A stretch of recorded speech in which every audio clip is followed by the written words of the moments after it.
آج کی ویڈیو میں ہم آپ کو حضرت محمد صلی اللہ علیہ وسلم کا شجرہ نسب بتانے جا رہے ہیں۔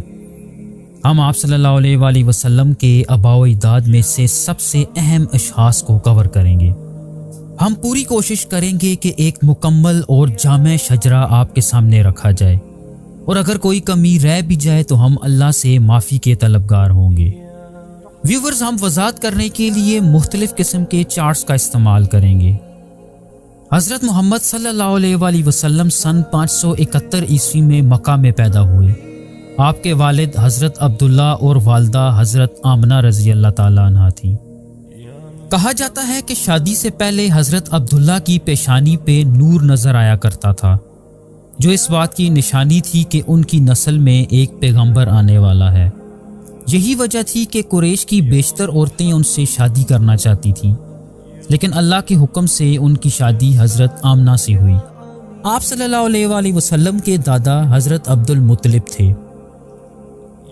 حضرت عبداللہ کے علاوہ ان کے 2 بیٹے اور بھی تھے، جن کے نام حضرت ابو طالب جو کہ حضرت علی کے والد تھے، اور حضرت عباس رضی اللہ تعالیٰ عنہ جن کے نام سے عباسی سلطنت منسلک ہے۔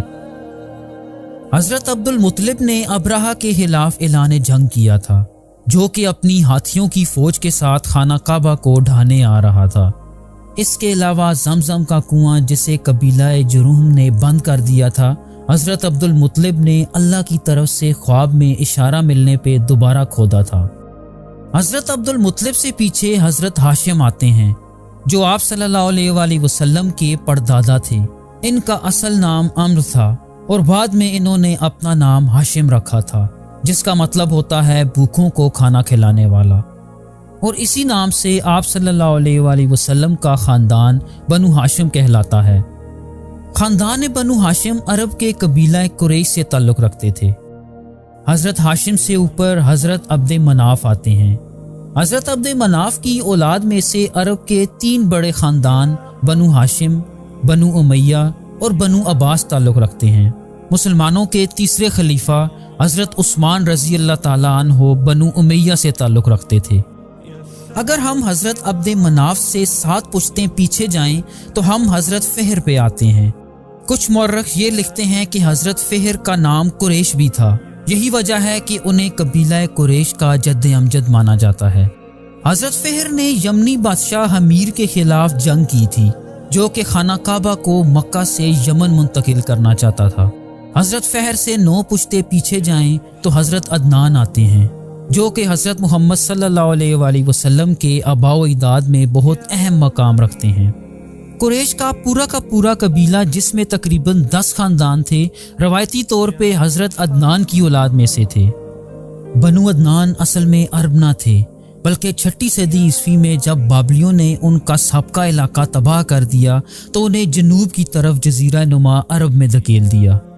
روایات کے مطابق عدنانی عرب حضرت ابراہیم علیہ السلام کے بڑے بیٹے حضرت اسماعیل علیہ السلام کی اولاد تھے، جبکہ یہود حضرت ابراہیم علیہ السلام کے چھوٹے بیٹے حضرت اسحاق علیہ السلام کی نسل میں سے ہیں۔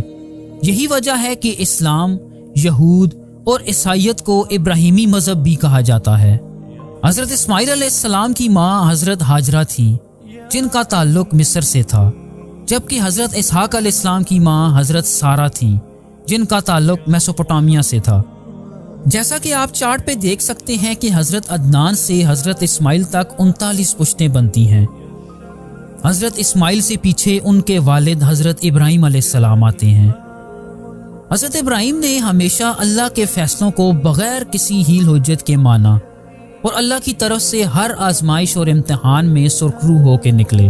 اسی وجہ سے اللہ نے انہیں پوری انسانیت کے امام کا خطاب دیا، اور ان کی نسل سے بے شمار نبی اور رسول آئے۔ نبی پاک صلی اللہ علیہ وسلم کے شجرے میں 5 پشتیں اور پیچھے جائیں تو حضرت ہود علیہ السلام آتے ہیں۔ بائبل میں آپ کو ابیر کے نام سے جانا جاتا ہے۔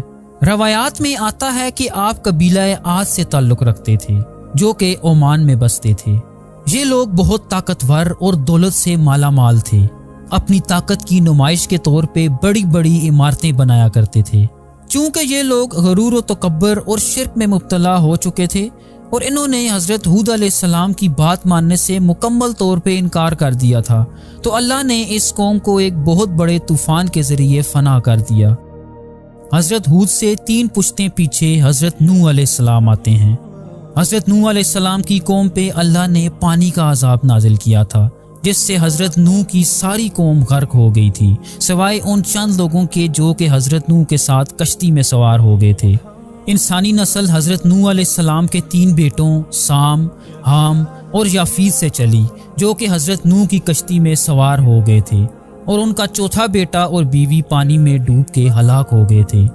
اسی وجہ سے حضرت نوح علیہ السلام کو آدم ثانی بھی کہا جاتا ہے، کیونکہ حضرت نوح علیہ السلام کے دور کے بعد ایک طرح سے انسانی نسل کا دوبارہ سے جنم ہوا۔ حضرت نوح علیہ السلام سے 2 پشتیں پیچھے حضرت ادریس علیہ السلام آتے ہیں، جنہیں بائبل میں ہنوک کے نام سے جانا جاتا ہے۔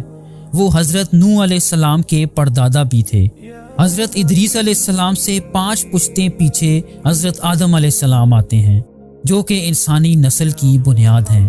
حضرت آدم علیہ السلام کے 2 بیٹوں قابیل اور حابیل میں تفرقہ پیدا ہوا، جس وجہ سے قابیل نے اپنے چھوٹے بھائی حابیل کو قتل کر دیا۔ تو یوں انسانی نسل حضرت آدم کے تیسرے بیٹے حضرت شیث علیہ السلام سے چلتی ہے۔ حضرت آدم سے حضرت محمد صلی اللہ علیہ وآلہ وسلم تک تقریباً 82 نسلیں اور کم و بیش 30,000 سال بنتے ہیں۔ چلیں اب ہم آپ صلی اللہ علیہ وآلہ وسلم کی طرف لوٹتے ہیں۔ آپ صلی اللہ علیہ وآلہ وسلم کی پہلی بیوی کا نام حضرت خدیجہ رضی اللہ تعالیٰ عنہا تھا۔ ان کی وفات تک یعنی 25 سال تک آپ صلی اللہ علیہ وآلہ وسلم نے کوئی اور شادی نہ کی۔ حضرت خدیجہ کے ساتھ آپ صلی اللہ علیہ وآلہ وسلم کے 3 بیٹے اور 4 بیٹیاں تھیں۔ تینوں بیٹے بہت چھوٹی عمر میں ہی وفات پا گئے تھے، لیکن 4 بیٹیاں جوانی تک زندہ رہیں۔ ان میں سے 2 بیٹیوں کی شادی تیسرے خلیفہ حضرت عثمان غنی رضی اللہ تعالیٰ عنہ سے ہوئی، جبکہ چوتھی بیٹی حضرت فاطمہ رضی اللہ تعالیٰ عنہ کی شادی آپ صلی اللہ علیہ وآلہ وسلم کے چچا زاد بھائی حضرت علی رضی اللہ تعالیٰ عنہ سے ہوئی۔ اہل تشیع صرف حضرت فاطمہ رضی اللہ تعالیٰ عنہ کو ہی آپ صلی اللہ علیہ وآلہ وسلم کی بیٹی مانتے ہیں۔ آپ صلی اللہ علیہ وآلہ وسلم کی نسل حضرت فاطمہ رضی اللہ تعالیٰ عنہ سے چلی، جو آج تک اس دنیا میں موجود ہیں۔ حضرت فاطمہ رضی اللہ تعالیٰ عنہ کے 2 بیٹے تھے، جن کے نام حضرت حسن اور حضرت حسین رضی اللہ تعالیٰ عنہ ہیں۔ آج کل کے دور کے سید یہ دعویٰ کرتے ہیں کہ وہ حضرت حسین رضی اللہ تعالیٰ عنہ کی اولاد میں سے ہیں، جبکہ اردن کے شاہی ہاشمی خاندان کا یہ دعویٰ ہے کہ وہ حضرت حسن رضی اللہ تعالیٰ عنہ کی نسل میں سے ہیں۔ اہل تشیع آپ صلی اللہ علیہ وآلہ وسلم کے جانشینوں کو امام کہتے ہیں۔ ان میں سے 12 امام ایسے ہیں جو زیادہ نمایاں ہیں۔ پہلے امام حضرت علی، دوسرے حضرت حسن اور تیسرے حضرت حسین رضی اللہ تعالیٰ عنہ ہیں۔ باقی کے 9 امام حضرت حسین رضی اللہ تعالیٰ عنہ کی اولاد میں سے ہیں۔ سنی عقیدے کے مطابق آپ صلی اللہ علیہ وآلہ وسلم کی جانشینی خلفائے راشدین نے کی، جن میں سے پہلے 2 خلفاء آپ صلی اللہ علیہ وآلہ وسلم کے قریبی ساتھی حضرت ابوبکر صدیق اور حضرت عمر فاروق رضی اللہ تعالیٰ عنہ تھے۔ یہ دونوں آپ صلی اللہ علیہ وآلہ وسلم کے سسر بھی تھے۔ دوسرے خلیفہ حضرت عمر کی شہادت کے بعد 6 افراد کی ایک کمیٹی نے حضرت عثمان کو تیسرا خلیفہ منتخب کر لیا، جو کہ آپ صلی اللہ علیہ وآلہ وسلم کے داماد بھی تھے۔ آپ چارٹ پہ دیکھ سکتے ہیں کہ بنو ہاشم اور بنو امیہ حضرت عبد مناف کی اولاد میں سے تھے۔ تیسرے خلیفہ حضرت عثمان رضی اللہ تعالیٰ عنہ کی شہادت کے بعد پہلا فتنہ شروع ہوا اور مسلمانوں میں خانہ جنگی شروع ہو گئی۔ اس صورتحال میں مسلمانوں نے حضرت علی رضی اللہ تعالیٰ عنہ کو چوتھا خلیفہ منتخب کر لیا، لیکن اموی خاندان سے حضرت معاویہ رضی اللہ تعالیٰ عنہ نے ان کے خلاف اعلان جنگ کر دیا۔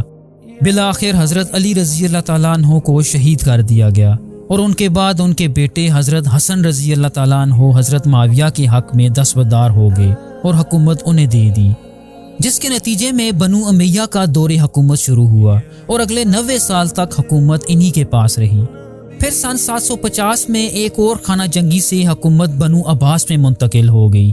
اس خاندان نے تقریباً 500 سال تک مسلمانوں پہ حکومت کی۔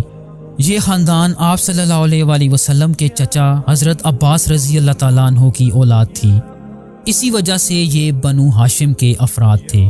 عباسیوں کا دور اسلام کا سنہری دور سمجھا جاتا ہے۔